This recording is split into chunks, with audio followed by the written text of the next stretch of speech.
자율구독 시청 감사합니다. 오늘 정말 흥미로운 얘기를 하나 해볼까 하는데요. 혹시 페이팔의 청업자 피터 틸이라고 아시죠? 이 사람이 무려 1999년에 미래금융에 대해서 예언한 게 있는데 이게 오늘날의 파이 네트워크와 소름 돋을 정도로 똑같다는 겁니다. 그 놀라운 연결고리를 한번 따라가 보시죠. 바로 이 문장입니다. 이게 오늘 이야기의 핵심인데요. 지금 우리가 보고 있는 이 파이 네트워크라는 현상이 그냥 갑자기 뿅 하고 나타난 게 아닐 수도 있다는 겁니다. 아주 오래전부터 치밀하게 계획된 하나의 거대한 그랜드 디자인일 수 있다는 가설이죠. 자, 그럼 그 설계도의 시작점으로 함께 시간을 거슬러 올라가 보겠습니다. 때는 바야흐로 1999년 한창 닷컴 버블로 세상이 떠들썩하던 시절이었죠. 모두가 데스크톱 컴퓨터와 인터넷에만 열광할 때 피터 틸은 이미 그 너머의 세상을 보고 있었습니다.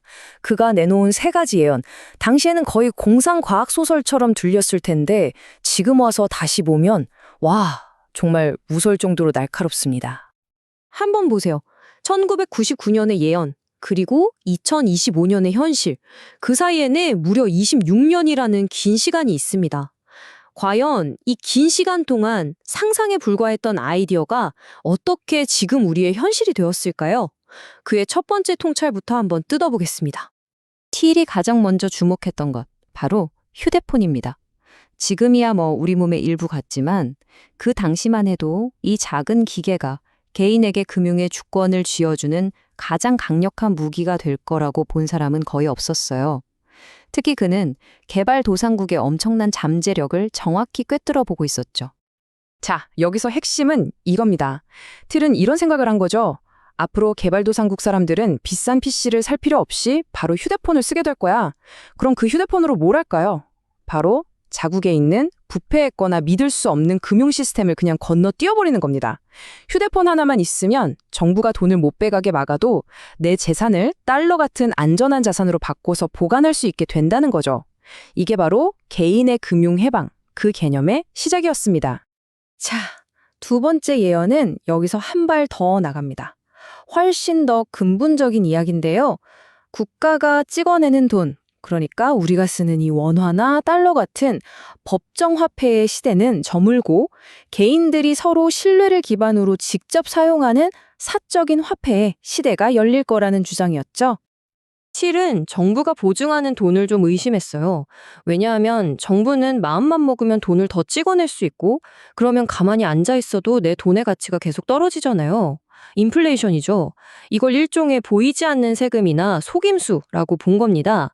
그래서 미래에는 그런 중간 단계 없이 그냥 가치 대 가치로 직접 교환하게 될 거라고 본 거죠. 나의 노동력이든 내가 만든 물건이든 그 실질적인 가치를 다른 사람의 가치와 직접 맞바꾸는 시대가 온다는 겁니다.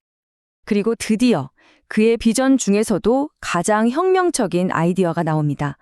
바로 기업의 주식이나 부동산 같은 자산 자체가 돈처럼 유통될 거라는 예측입니다. 이제 돈과 자산의 경계가 완전히 허물어지는 세상이 온다는 뜻이죠. 틸이 던진 이 간단한 질문 안에 모든 핵심이 담겨 있습니다. 샌드위치 하나 사려고 왜 굳이 마이크로소프트 주식을 팔아서 달러로 바꾼 다음에 그걸로 사야 하죠? 그냥 마이크로소프트 주식 0.0001주로 바로 결제하면 안 되나요? 바로 이겁니다. 어차피 모두가 그 가치를 인정하는 자산이라면 달러라는 중간 매개체 없이 그냥 그걸로 직접 거래하면 훨씬 효율적이지 않냐는 거죠.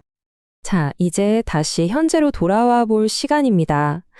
26년 전에 이 대담한 아이디어들이 오늘날 파이 네트워크의 구조와 얼마나 놀랍도록 일치하는지 그 유사성을 하나씩 짚어보겠습니다. 아마 깜짝 놀라실 거예요. 이 표를 좀 보세요. 정말 평행 이론을 보는 것 같지 않나요? 틸이 말했던 휴대폰을 통한 금융 주권은 파이의 스마트폰 기반 접근 방식과 정확히 맞닿아 있고요. 정부 개입 없는 사적 화폐는 개인 간의 직접 거래를 지향하는 P2P 경제 철학과 일치합니다.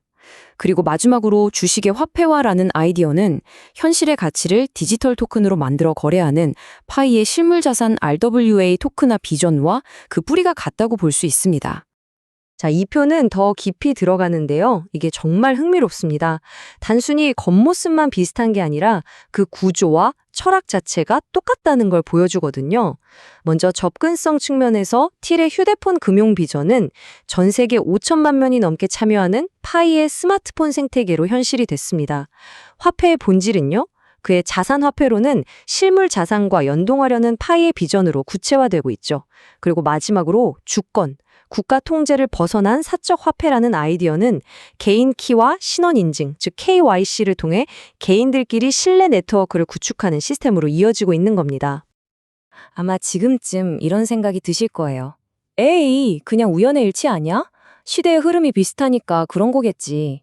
네, 충분히 하실 수 있는 합리적인 의심입니다. 그래서 저희가 이 둘 사이에 단순한 우연이 아닌 어떤 직접적인 연결고리가 있는지 추적해 봤습니다. 그랬더니 모든 길이 한 곳을 가리키더군요. 바로 스탠퍼드 대학입니다. 이 흐름도를 한번 보시죠. 정말 흥미롭습니다. 첫째, 이 모든 비전을 제시한 피터 틸, 스탠포드 출신입니다. 둘째, 파이 네트워크를 만든 니콜라스 코칼리스, 역시 스탠포드에서 박사학위를 땄습니다. 근데 여기서 끝이 아니에요. 코칼리스는 스탠포드의 공식 스타트업 육성 기관인 스타트X에서 무려 8년 동안 CTO, 즉 최고 기술 책임자로 일했습니다. 근데 이 스타트X의 주요 후원자가 누구냐? 바로 피터 틸의 펀드입니다. 어떠세요? 틸의 철학이 스타트X라는 인큐베이터를 통해 코칼리스에게 자연스럽게 흘러 들어갔을 가능성 충분히 엿보이지 않나요? 게다가 이들이 활용한 전략도 틸이 즐겨 쓰는 트로이 목마 전략과 판박입니다. 파이 네트워크가 처음 나왔을 때 어땠나요? 그냥 하루에 한 번 버튼 누르는 앱이었어요. 아주 가볍고 게임 같고 전혀 위협적으로 보이지 않았죠. 덕분에 어떤 규제나 저항도 없이 전 세계적으로 5천만 명이 넘는 거대한 네트워크를 순식간에 만들 수 있었습니다. 하지만 그 무해해 보이는 앱 안에서는 사실상 하나의 국가와 맞먹는 거대한 금융 인프라가 조용히 그리고 아주 단단하게 만들어지고 있었던 겁니다. 자, 이제 결론에 다다랐습니다. 이 모든 흐름을 종합해보면 이건 단순히 새로운 기술 하나가 등장한 사건을 넘어서는 것 같습니다.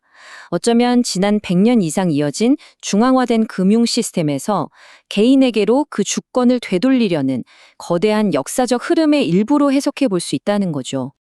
핵심은 바로 이 시간입니다. 26년. 이건 반짝 유행이 아니라 거의 한 세대에 걸쳐서 이어진 아주 깊고 아주 장기적인 비전이었음을 상징하는 숫자일지도 모릅니다. 그렇습니다. 오늘 분석을 통해 우리는 파이 네트워크를 단순히 투기적인 자산이 아니라 100년간 유지되어 온 중앙금융 시스템에 맞서 개인의 금융 주권을 되찾기 위해 설계된 어떤 기술적 대안의 최종 완성형으로 볼 수 있다는 결론에 이르게 됩니다. 26년에 걸친 이 거대한 비전이 마침내 현실의 문턱에 섰습니다. 이제 우리는 이런 질문을 던져야 합니다. 이 거대한 설계의 다음 단계는 과연 무엇일까요? 그리고 그로 인해 세상은 어떻게 변하게 될까요? 어쩌면 그 대답은 바로 지금부터 우리 눈앞에서 시작되고 있는지도 모릅니다.